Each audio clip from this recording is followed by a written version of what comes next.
ሁላችሁም አንድ ጊዜ በጎ ዘመን ደረሰ በሉ። እንዴት ያለ ዘመን ደረሰ? ይሄ ደስ የሚያሰኝ ነው። ዘመኑ ከፍቷል። ያለቀ ዘመን ነው። አይ ስምንተኛው የሚል አለ። ዝም ብሎ ይሄ ዝም ብሎ የጎበጠ ልብ ያለው ሰው ማለት ነው። በጎ ዘመን ደረሰ ነው ማለት። በጎ ዘመን ደረሰ ብሏል ቅዱስ ያሬድ። እንግዲህ ከዛሬ ከታኅሳስ 3 ጀምራችሁ ሁላችሁም ክፉ ዘመን መጣ አትበሉ። ጠማማ ዘመን መጣ አትበሉ። የጥፋት ዘመን መጣ አትበሉ። ማንም ሰው መነኩሴ ነኝ ቢል ባይታዊ ነኝ ቢል ክፉ ዘመን መጣ የሚል ሰው ካለ ይሄ የቅዱስ ያሬድ ጠበኛ ነው። ቅዱስ ያሬድ ያለ በጎ ዘመን መጣ ነው ያለ። ክፉ ዘመን መጣ አላለም።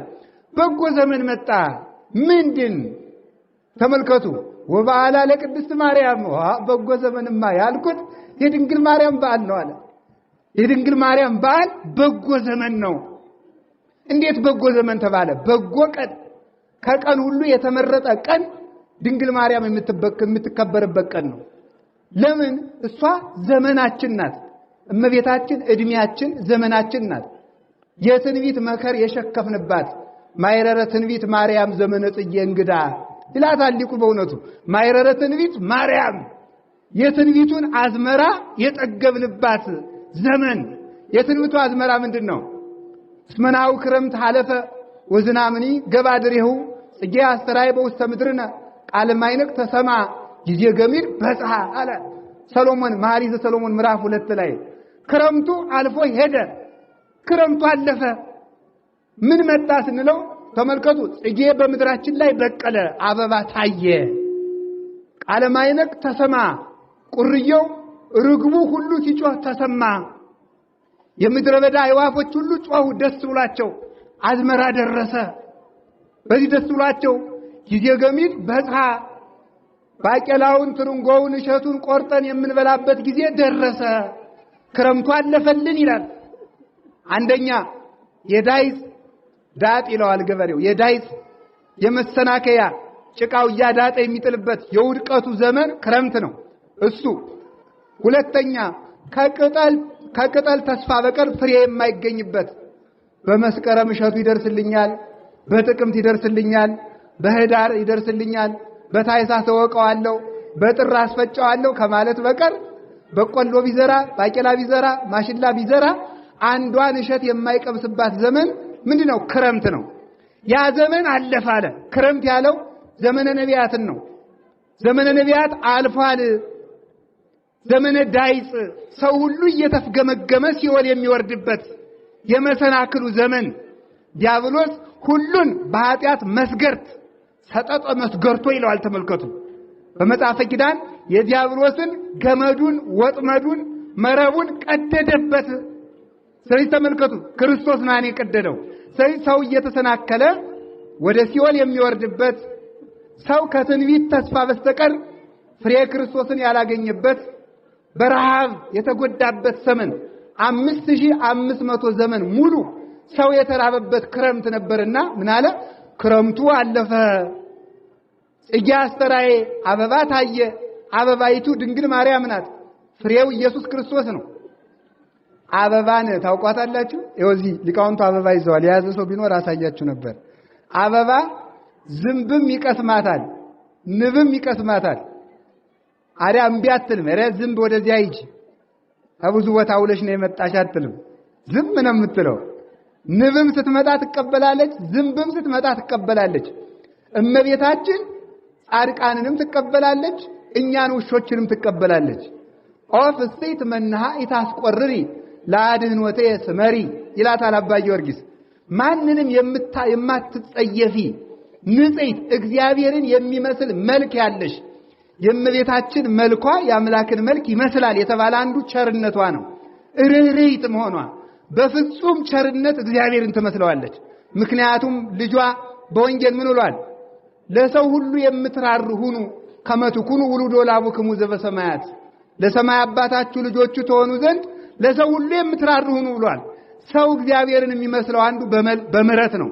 እመቤታችን ርኅርኅት፣ ንጽሕት፣ ቅድስት በመሆኗ የእመቤታችን መልኳ የአምላክን መልክ ይመስላል።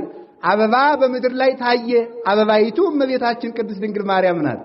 ተመልከቱ። ከዚያሳ ጊዜ ገቢር በጽሐ አበባ ብቻ አይደለም አለ እሸቱም ደረሰ ፍሬውን ቆርጠን የምንበላበት ደረሰ ፍሬያችን መድኃኔዓለም ነው ረሃባችን የከላልን ጽማችን የቆረጠልን እርሱ ነው በትሪቱ ከእሴይ ስር የወጣችው አማናዊት ብትር እናታችን በትር ሃይማኖት ዘይጸንን ስማኮሙ ለቅዱሳን ብንወድቅ የምትደግፈን እንድንቆም የምንመረኮዛት የምልጃ ምርኩዛችን ከእግዚአብሔር መርታ ያደረሰችን ሔዋን ወደ ዲያብሎስ ስትመራን ይቺ ደግሞ ወደ እግዚአብሔር መርታ ያደረሰችን አይናችን ናት እመቤታችን ቅዱስ ኤፍሬም እንደተናገረ የቀኝ አይናችን ለዚህ ዓለም ሁለት አይን ወጣውለታል አንዲቱ የግራ አንዲቱ የቀኝ የግራ አይናችን ሔዋን ናት የቀኝ አይናችን ማርያም ናት ይላል ቅዱስ ኤፍሬም በግራ አይናችን ሲኦልን አየን በቀኝ አይናችን እግዚአብሔርን አየን እግዚአብሔር የተሳለባት እግዚአብሔርን ያየንባት አካላዊ ቃል የለት ጽንሱ ነው የተቀረጸባት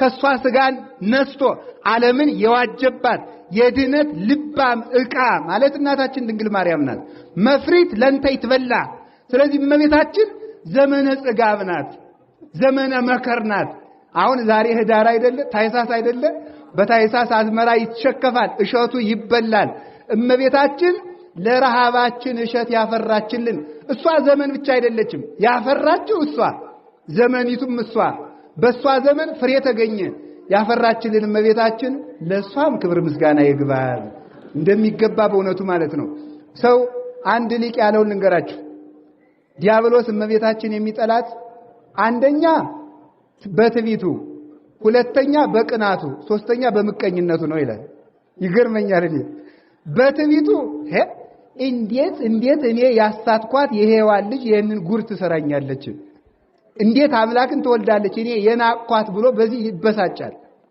ቅናቱ ደግሞ እሱ የሌለውን ትትና እመቤታችን ይዛ ተገኝታለች እሱ አምላክ ሆናለሁ ሲል እሷ ደግሞ የአምላክ እናት ትሆኛለች ሲሏት እረኔ አይገባኝም እንዴት አርጌ ያለች ተመልከቱ ነያመቱ ለእግዚአብሔር ኋላም ቢሆን የእግዚአብሔር ባሪያው ገረዱ ነኝ እናቱ ላይ ለማለት እንኳን ያልደፈረች ፍጹም ትህት ናት እሷ ፍጹም ስለዚህ እሱ የሌለውን ትትና ይዛ ቢያት ቀና ስለሚቀናሳ የቀና ሰው ቀንቶ አይቀርም እስመ ቅናት ትበልዖሙ ለልበ ብዙኃን በመዓት ቅናት ውስጥን የሚያቃጥል እሳት ስለሆነ ቀንቶባት አይቀርም ይመቀኛታል እንዳትመሰገን ምስጋናዋን ያስተናክላል ከእግዚአብሔር በታች ለፍጥረት የሚገባትን ማርያም እንድትመለክ የተሰራ ስርዓት የለም ነገር ግን እንደሚገባ እግዚአብሔር ያከበራትን ምስጋና እንዳትመሰገን ይከለክላል ሰውን ወደ እግዚአብሔር የምታደርስ ገመድ እንደሆነች ስለሚያውቅ ማለት ነው ስለዚህ ዘመነ ጽጋብ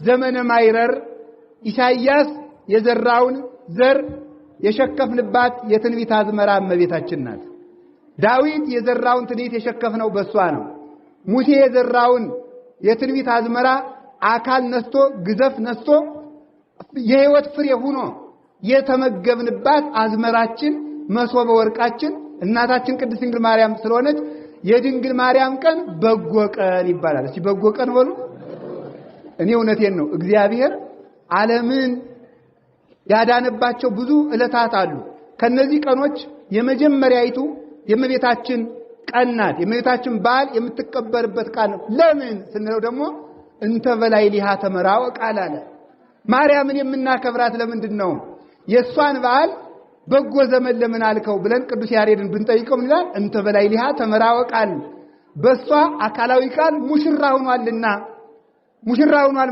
ማለት ነው ባለጸጋ ደሃን እንደሚያጭ ደሃው በባለጸጋው ሙሽራ የድሆች ልጅ በባሏ ሀብት እንደምትከብር ሁሉ አዝማደ መራዊና አዝማደ መራት የሙሽራ ወገንና የሙሽሪት ወገን እንደሚዋሃዱ ሁሉ በእመቤታችን ባይድ መለኮት ባይድ ስጋን ተዋህዷል ክቡር መለኮት ህሱር ስጋን ተዋህዶ ስጋን አክብሮታል የኛ ስጋ በመልዕልተ ኪሩቤል እንዲቀመጥ ሆኗል ማዕርገ መላእክት እንደ ጫማ ተጫምቷል አጋንንትን በኃይለ ስልጣኑ ረግጦባታል ለከ ኃይል ለከ ጽን ብሎ እንዲመሰገን በቅቷል በልዕልናው ስጋውን አክብሮበታል ስለዚህ ሙሽራ በሷ አካላዊ ቃል ከሷ ስጋ ነስቶ ሙሽራ የሆነባት የሰርግ ቤታችን እመቤታችን ቅድስት ድንግል ማርያም ናት የሃይማኖት የሰርግ ቤት ማለት ማርያም ናት ከዚያች ሰርግ ቤት የማይሰበሰብ ማን ነው? የሙሽራው ጠላት ነው። የሙሽራው ጠላት ወደ ሰርጊቱ ቤት አይመጣም። ሰው ወደ ሰርጉ ቤት ሲሄድ ሙሽሮቹን እንደሚያገኝ ሁሉ ወደ እመቤታችን የመጣ መለኮት ከስጋ ጋር ተዋህዶ ያገኘዋል። እንቲያው ለቃል ኮነ ለስጋ ወንቲያው ለስጋ ኮነ ለቃል እንዳለ ሙሽሪትና ሙሽራው ተዋህደው በጫጉላ እንደሚገኙ መለኮትና ስጋ ተዋህደው አንድ አካል አንድ ባሕሪ ሆነው የሚገኙ በማርያም ማህፀን ነው። የሙሽሪት ዘመዶችና የሙሽራው ዘመዶች አንድ ሆነው ደስታ የሚያደርጉት በሰርጊቱ ቤት እንደሆነ የአካላዊ ቃል ዘመዶች መላእክት፣ የሥጋ ዘመዶች ሰዎች፣ ሰውና መላእክት ተዛምደው ደስታቸውን የፈጸሙባት የሰርጊቱ ቤት እናታችን ቅድስት ድንግል ወላዲተ አምላክ ናት። እሷ የሰርጊቱ ቤት ናት። እሷ የድግሱ መገኛ ናት። እግዚአብሔር ለሰው ልጆች ያዘጋጀው የሕይወት እንጀራ ምንጭ ናት። የሕይወት ውሃም ነቅ ናት። እሷ ለመጠጣችን ምንጭ ናት። ለምግባችን መሶበ ወርቅ ናት እመቤታችን። ለመጠጣችን ደግሞ ማሰሮ፣ ለድህነታችን ሙዳየ ፈውስ ናት። ለፀሐያችን ደግሞ ምስራቅ ናት እመቤታችን። ለፍሬያችን ገራይት ንጽሕት ናት። ንጽሕት እርሻ ናት ያፈራችልን ማለት ነው። ደግ ዘመን ናት እመቤታችን። ዘላለም ሕይወት ከሷ የተወለደልን ትንሣኤያችን የተወለደባት የትንሣኤያችን እናት፣ የሕይወታችን እናት፣ የአምላካችን እናት፣ የሃይማኖታችን ሰሌዳ መጽሔተ ሃይማኖታችን፣ አብን በአብነቱ ወልድን በወልድነቱ መንፈስ ቅዱስን በመንፈስ ቅዱስነቱ አካል ከህልውና አዋህደን ለይተን የተማርንባት የሃይማኖታችን ትምህርት ቤት ድንግል ማርያም ስለሆነች በጣም ሰናይ የድንግል ማርያም በዓል በጎ ዘመን ነው። እስቲ በጎ ዘመን ነው በሉ። ምን አላችሁኝ? በጎ ዘመን ነው በእውነቱ ማለት ነው። የእሷ በዓል እንዲያውም ቅዱስ ኤራቅሊስ ኤጲስቆጶስ ዘሀገረ ቁስጥንጥንያ ጵሮቅለስ ይለዋል፣ አብረቅሲስም ይለዋል። ምን ይላል መሰላችሁ? አሃዌ ይላል። ተመልከቱ። ዛት ዮም ዛቲ ዕለት ይላል እንተ መርሃ መድኃኒት ትከውነን ለለተ ጋባይነ አሃዌ ይላል። ተመልከቱ። ዮም ዛቲ ዕለት እንተ ድንግል በዓል መርሃ መድኃኒት ትከውነን ለለተ ጋባይነ ይላል ኤራቅሊስ ሲናገር። ወንድሞች እህቶች፣ እዚህ የተሰበሰባችሁ ሁሉ ዛሬ የምናከብራት የድንግል ማርያም በዓል የሁላችንም የድነት መሪያችን ናት ይላል። እስኪ የድነት መሪያችን በሉ። ይሄ በዓል ነው ለስቅለት ያደረሰን። ይሄ በዓል ነው ለትንሣኤ ያደረሰን። ይሄ በዓል ነው ለዕርገት በዓል ያደረሰን። ይሄ በዓል ነው ለጰራቅሊጦስ በዓል ያደረሰን። ይሄ በዓል ነው ለመጨረሻው ሰዓት ለምሳ ደብረ ጽዮን የሚያደርሰን። ለመጨረሻይቱ ድግስ ለምጽአቷ የሚያደርሰን ከዚህ በዓል የተነሳ ነው። የድንግል ማርያም በዓላት ወደ ታላላቆቹ በዓላት የሚመሩ ናቸው። ስለዚህ ማርያም ብል መርህ ለመንግስተ ሰማያት። ማርያም ማለት መንግስተ ሰማያት መርታ የምታገባ ናት። መንግስተ ሰማያት ክርስቶስ ከክርስቶስ የምታገባ ናት ማለት ነው። ወደ ክርስቶስ የምታደርስ ናት። ለክርስቶስ በዓል የደረስንባቸው በዓላት የእመቤታችን በዓላት ናቸው። ስለዚህ ኢሳይያስኒ ይቤላ ቅንቲ ሐቁኪ ኢሳይያስ ጽዮን ኢየሩሳሌም ተነሺ ወገብሽን ታጠቂ በጽድቅ ዝናር ታጠቂ። ይሄ ነው። ተመልከቱ። ምንድነው ይሄ? ጎኖቿ በሐመልማለ ወርቅ የተሸለሙ ያጌጡ ወገበ ልቡናዋ ማለት ነው። ተመልከቱ። ወገበ ልቡናዋ በወርቅ ያገዱ ከነፈርግ በብሩር ዘግቡር ወገበ ኃጢያኒ በሐመልማለ ወርቅ። ትንቢተ ኢሳይያስ ምዕራፍ 60 ላይ ያለውን ነው ቅዱስ ያሬድ አምጥቶ የዘመረው። ጽዮን አብሪ ጽዮን አብሪ ደስ ይበልሽ ጽዮን ማርያም ማለት ነው። ቅኒቲ ሐቁኪ እናትሽ ሔዋን የፈታችውን የጽድቅ ዝናር ንጽህናን ታጠቂው አንቺ። ላንቺ ያምርብሻል። አንቺ ቅድስናን አጊጭበት። ንጽሐ ሕሊና፣ ንጽሐ ሥጋ፣ ንጽሐ ነፍስ ባንቺ ላይ ይገኛሉ። ወልበሲ ትርሲተ መንግስትኪ አንቺ የመንግስትሽን ልብስ ዘውድ ተቀዳጅ። ባጋንንት ላይ ሰልጥኝባቸው። ከእግዚአብሔር በታች ንግስት አድርጎ እግዚአብሔር አክብሯታል። ወትቀውም ንግስት በየማንከ ንግስቲቱ በቀኝ ትቆማለች ያለው ይሄንን ነው። ቅዱስ ዳዊት ይሄንን በአሕዛብ ነገስታት ልማድ ሳይሆን በእስራኤል ነገስታት ልማድ ነው የተናገረው። የእስራኤል ነገስታት የአሕዛብ ነገስታት የሚያነግሱ ሚስታቸውን ነው። የእስራኤል ነገስታት ግን የሚያነግሱ እናታቸውን ነው። ይገርማቸዋል። አሁን የዛሬ የዛሬም ሴት ብትወሉ ሻትሉም ነበር እኔ ተቀምጬ እናትክን የምታነግስ ትሉ ነበር እና የእስራኤል ነገስታት የሚያነግሱ እናታቸውን ነው ስለዚህ ለምን ይመስላችኋል ሰሎሞን ያነገሰ እናቱን ነው ለምን ሰሎሞን ማለት ሰላማዊ ነው የሰላም አለቃ ክርስቶስ ነው ሰሎሞን እናቱን የእስራኤል ነገስታት ተለይተው እናታቸውን የሚያነግሱት ድንግል ማርያም እነሱ የክርስቶስ አምሳል መርገፍ ስለሆኑ የነሱ እናት ደግሞ የእመቤታችን ምሳሌው ስለሆኑ ነው እመቤታችን ንግስት ናት የምን ንግስት ናት የርኅራኄ የምልጃ ንግስት ናት የጸሎት መርከብ ናት ልጇ የጸሎት ወደብ ነው እሷ መርከብ ናት ጸሎት ሁሉ በሷ ያደርጋል አልቦ ጸሎት ወአልቦ ትንባሌ እንበሌኪ ማርያም ዘያርግ ሉዓሌ ያለ እመቤታችን የሚያርግ ጸሎት የለም ለምን ይመስላችኋል እግዚአብሔር ዓለምን ያየው በማርያም በኩል ነው እግዚአብሔር ወልድ ዓለምን አይቶ የመጣ በሷ ነው ፈቂዶ ይፈውስ ዝምደሰብ ተገምረ በማህፀነ ድንግል ታቢዮ ለኩሉ ኃይል ለበሰማያት ማይደር ዓለምን ላድን ብሎ በእመቤታችን ማህፀን ተወሰነ እሱ ዓለምን ሊያድን ሲመጣ በእናቱ እንደመጣ ሊድኑ የሚወዱ ሁሉ በእናቱ ሲሄዱ እሱን ያገኙታል እርሱ ደግሞ አንቀጽ ለአባቡ ፍኖት ለአባቡ አንቀጽ ዘመንገለ ወላዲው ነውና በሱ ወልድነት የአባቱን ጌትነት የነገረን እውነተኛው የሃይማኖት በራችን የመጨረሻ መግቢያችን ደግሞ እሱ ነው እሷ ወደሱ የምታደርሰናት ስለዚህ ምን አለ ጽዮን አንቺ ንገሽ አላት እመቤታችን ንግስት ስለሆነች ነው ነቢያት እግዚአብሔርን ለምልጃ ቢጠይቁት ትንቢት ተናግረናል ብለው ነው መላእክት እግዚአብሔርን ለምልጃ ቢጠይቁት አመስግነናል ብለው ነው ሐዋርያት እግዚአብሔርን ቢጠይቁት ሰብከናል ብለው ነው ሊቃውንት ቢጠይቁት ተርጉመናል ብለው ነው ሊቃነ ጳጳሳት ክህነትን ሰጥተን ቤተክርስቲያንን ሥርዓት አስከብረን መጻሕፍትን ተርጉመን ሰብከን አገልግለናል ብለው ለምነው ከሌላው በተለየ ምልጃን ስሬትን ይሰጣሉ ያሰጣሉ ሰማይታት ደማችንን አፈሰናል ብለው ከእግዚአብሔር ምሕረት ያሰጣሉ ምደናግል መነኮሳት የዚህን ዓለም ፍትወት ንቀን አንተን ተከትለናል ሕዝብ ማርልን ብለው ያማልዳሉ ከዚህ ሁሉ በተለየ ግን ድንግል ማርያም ወልጅሃለሁ ብላ ስትቆም የሷ ምልጃ ከሌላው ይለያል ወልጅሃለሁ አቅፍሃለሁ ከንፈሮቼ ስመዋል ጀርባዬ አዝሎሃል አይኖቼ እንባን በፊትህ ላይ አፍሰዋል እግሮቼ አንተን አዝለው ተንከራተዋል ጆሮዎቼ አንተን በመውለድ ምክንያት ስድብን ሰምተዋል ማርልኝ ብትለው እጅ መንሻ ሆና የምትቀር በልጇ ፊት የምትቀር ንጽሕት ርግብ ናት በእውነት በብሉይ ኪዳን በኦሪት ዘሌዋውያን ደሃው ርግብ ያስገባ የሚል መጽሐፍ አለ ኦሪት ዘሌዋውያን ምዕራፍ 5-6 አነቡ ያለው ሰው የበግ መስዋዕት ይዞ ይመጣል ደሃ ግን ርግብ ያምጣ በሉ በሞቴ ደሃ ርግብ ያምጣ በሉ ደሃ ምን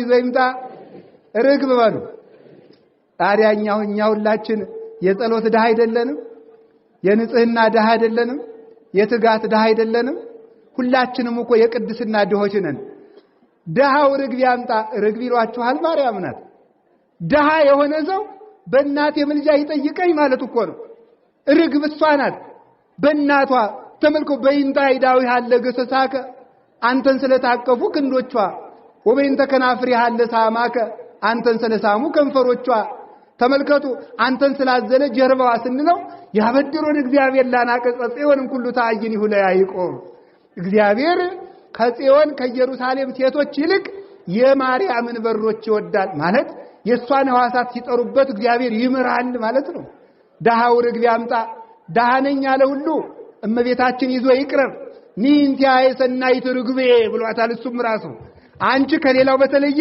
እናቴ ርግቤ አንቺ ከሌላው በተለየ ልታማልጅ ይገባል በሉቃስ ወንጌል ምዕራፍ 1 ላይ ስመረከብኪ ሞገሰ በኀበ እግዚአብሔር በእግዚአብሔር ዘንድ የሰለጠነ ስም ተሰጥቷታል እሷ ስለዚህ ለዚህ ነው ቅዱስ ኤፍሬም ለኪ ይደሉ ዘምኩሎም ተመልከቱ ቅዱሳን ተሳል ይለና ምልዕተ ጸጋ ምልዕተ ክብር ሆይ ከሁሉም ሰው በተለየ አንቺ ትለምኝልን ዘንድ ይገባል አንቲ ታቢም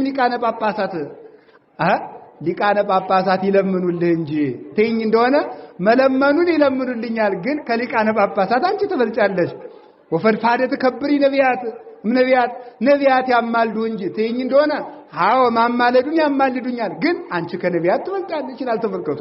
ብጂ ግርማ ላይ ዛቢም ግርማ ሱራፌል ወኪሩቤል ከሱራፌል ከኪሩቤል ግርማ የሚበልጥ ግርማ አለሽ። የመፈራት ግርማ፣ የመወደድ ግርማ፣ የባለሟልነት ግርማ አለሽ ከኪሩቤል ከሱራፌል። እነዚያ አንተን ማየት አይቻለንም ብለው በሁለት ክንፋቸው ፊታቸውን ሸፍነው ካንተ ፊት መቆም አንችልም ብለው በሁለት ክንፋቸው እግራቸውን ሸፍነው የትም ብንሄድ አንተን አንመረምርም ብለው ሁለት ክንፋቸውን ዘርግተው ሲያመሰግኑ እሷ ግን በማህፀኗ ተሸክማ እመቤቴን እያጠባች ያሳደገች። እኔ እመቤቴን ሰው ኩራቱ ይደንቀኛል። አምላክን ያሳደገች እኔን ብታሳድገኝ ምንድነው ብርቅና ድንቁ?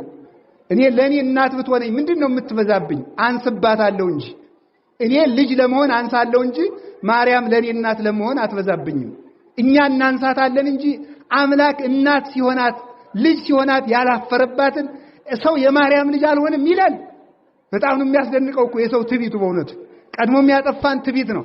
አባ ጊዮርጊስስ እንደውም ሚላት ድንግል ማርያም እንደ ቸርነትሽ እናቴ ነሽ፣ እንደ ንግስትነትሽ እመቤቴ ነሽ። እኔ እውነቴን ነው እመቤታችን እናት የምትሆነን በደግነቷ እንደው እንጂ በሕግ ቢሆን አትገባንም። ለምን አንዳንዱ ሰው እኮ እናንተ የሀብታም ልጅ ሆኖ የድሃ ልጅ ሲባል ያፍራል እኮ። የአምላክ እናት ተብላ ሲያበቃ የገብረ ኪዳን እናት ሲላት አታፍርብኝም። ይሄ ደግነቷ እኮ ነው። እመቤታችን የፈጠረልን እግዚአብሔር የተመሰገነ ይሁን። ስለዚህ እናታችን ቅድስት ድንግል ማርያም ከሌላው በተለየ ንግስት የምንላት ለዚህ ነው። ንጽህናን የለበሰች ነው። ከሌላው ንጽህና የተለየ እሷ ስላላት ነው። ስለዚህ መጨረሻ ላይ ተመልከቱ፣ ተወልደ ምንያ ከሷ ተወለደ ወይ ቤላ ኒ ርግቤ። ተመልከቱ፣ ርግቤ ወይ ወደኔ ነይ ይላታል። ርግብ አይኗ የጠራ ነው። ጤፍም ሳይቀር ታያለች። እመቤታችን የሰው ትንሽ ችግር እንኳን ቢሆን ትረዳለች። ስለዚህ እሷን የሷ በዓል ትልቅ በዓል ነውና የሷን በዓል ለማክበር ስለሰበሰበን ፈጣሪያችን የተመሰገነ ይሁን።